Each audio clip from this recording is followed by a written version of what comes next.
What's up, adventurers? Welcome to another Reviews Day. Today we're going to be reviewing one of the coolest figures that I've gotten recently. The Neca Dungeons & Dragons Warduke figure. I even busted out my Warduke Heroes and Villains shirt for this review. So we'll pause the video and get to reviewing this guy. Alright, what's up, guys? So, Warduke. I think, unless you've been living under a rock and you're in my age group, you definitely know who Warduke is. A figure who was synonymous with the original LJN Dungeons & Dragons toy line.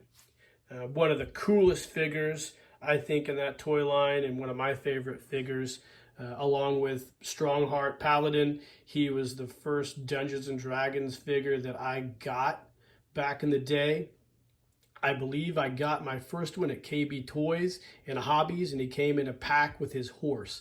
Unfortunately, Neca hasn't made the horse, but if they did, I would consider buying it. I have seen some individuals, we'll talk about that in a bit, who have used some of the Mythic Legions horses from Four Horsemen Studios that paired up nicely with this figure. So, like I said, a great figure, and I can't wait to get this guy out of the box and share it with you.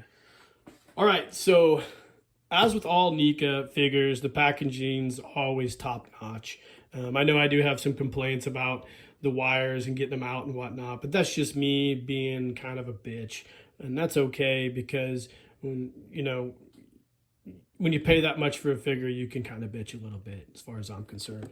But the box is great. You can see the art on the cover is awesome, very Dungeons & Dragons-esque, cool. On the side, Dungeons & Dragons Warduke. We've got a close-up of the great Evil Fighter. We've also got this cool back, which shows Warduke in a battle pose, as well as the other figure that came in this series, Grimsword, the Evil Knight, which I also had that figure as well. And on the back, we get a little bit of a Warduke bio. Warduke fights as a remorseless, cold-hearted mercenary who works for coin. The evil swordsman serves Kellic as a cohort and adventuring companion from time to time. He wields a flame-tongued long sword and wears a dread helm. He never removes his helmet to reveal his face to others, but the visage beneath, it is that of a grim, hideously scarred gladiator. What a great backstory, man, for a great figure. Love this guy. As you can see, when we open it up, you get a nice blow-up of the actual figure in a battle pose, and then you have Warduke inside this package. So we'll go ahead, we'll pause the video, and we'll pull this guy out. Welcome back, guys. So we've popped him out of the package. He's in his plastic encasement. Just taking a look at him. I just cut the plastic bands off of him so we can pull him out. But I just wanted to show you this guy at first before we start taking him out. Really cool accessories. I do like the fact that Neca is not using the wire ties anymore. These are easy to get out. I've noticed Mattel's been doing that with their Masters of the Universe line as well. The rubber bands are just so much better. Yeah, this is great. This guy looks so cool with all these accessories. So we'll go ahead and pause the video and we'll pull him out and we'll get him ready to go. All right, welcome back, guys. So here he is out of his package. This is a really nice figure. He comes in at the top of his horns at a little over 8 inches tall in total, about 7.5 at the top of his helm. So he's a big figure. Definitely worth the price you pay for something like that. So as with a lot of these figures from Neca, like I said, I love Neca toys, but there's always a kind of quality control issue sometimes, in my opinion, with this stuff. That's not the case with this figure. This figure is really great. I don't notice anything that I really don't like about the figure. But I do want to tell you that you've got to exercise a little caution. Like with all these smaller toy manufacturers, and even the larger ones, there are things that you have to be aware of when you get a figure like this. Of course, the hands are fairly tight, and you can't really make them more pliable right out of the package to hold, like, say, the shield. And you have to really be careful, so you probably should heat them up with a hair dryer or whatnot in order to put all these accessories on these figures. I also do notice that the sword doesn't really want to fit in the sheath on the back here. It's kind of tight. I don't want to force it because, of course, these are very thin plastic, and I don't want to break that. So it's another thing to be aware of. I'm assuming it's supposed to fit in there, but again, I don't want to force it. So I don't know if anybody else has had issues with that with these figures. So if you have some advice on how I can get the sword in there, that'd be great. If not, same thing with this small dagger. It doesn't want to fit in the sheath. So those are a few things right out of the package that I've noticed. I'll have to work on those.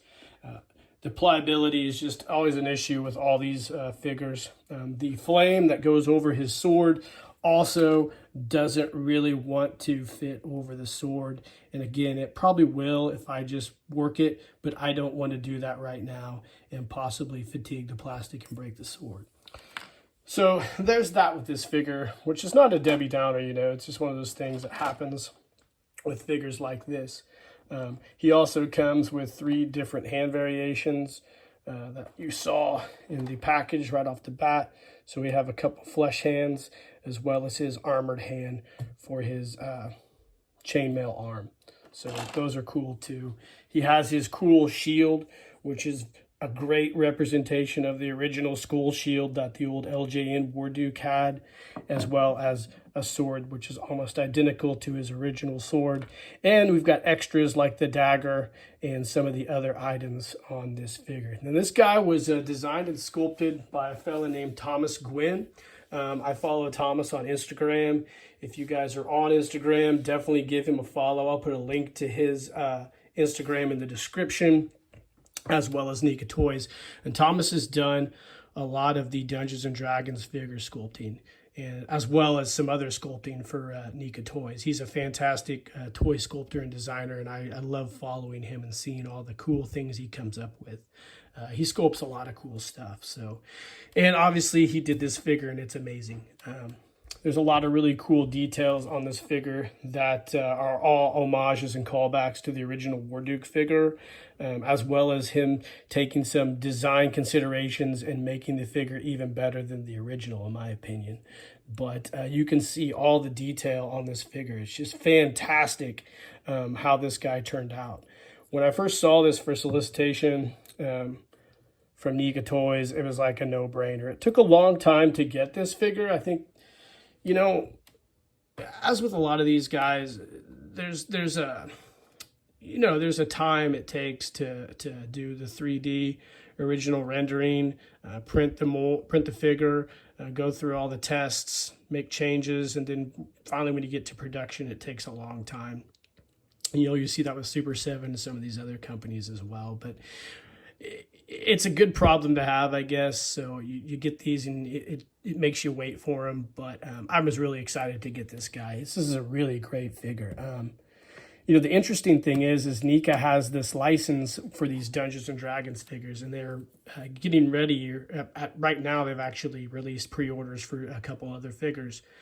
But Hasbro is making Dungeons and Dragons figures as well. So I'm going to be interested to see if Hasbro makes a Warduke figure and how it compares to this figure, because I don't know if you can get better than this figure here.